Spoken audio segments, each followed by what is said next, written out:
গাছটার নাম শিবজটা। সিথির মোড় থেকে এক দিদির বাড়ি থেকে আমি একটা ছোট্ট একটা ডাল নিয়ে এসেছিলাম। দেন আমি ডালটাকে বসাই আর এইভাবে হয়েছে। গাছটা প্রায় মরেই যাচ্ছিল, ঠিকঠাকভাবে আমি ওকে যত্ন করতে পারছিলাম না। মানে জল, একটু তো জলের প্রয়োজন হয়, গত বছর গরমে জলের অভাবে। তারপরে আমি ওকে রঙের বালতিটায় বসিয়ে দিয়েছি, ব্যাস বসিয়ে দিয়েছি। আর এখন জল টলও ঠিকঠাক পাচ্ছি, ডেলি জল দিই ওকে আমি। এই যে শিবজটাই বলি এটাকে আমি। এটা আমি অনেক দিন আগে আমার বাপের বাড়ির ওখানে একজন বাড়িতে দেখেছিলাম, গেটের কাছে লাগানো ছিল।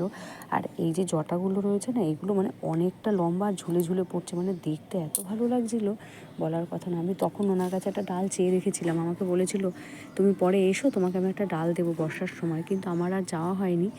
আর ফাইনালি আমি এটা নিয়ে নিয়েছি ওই সিথির মোড়ের এক দিদির কাছ থেকে।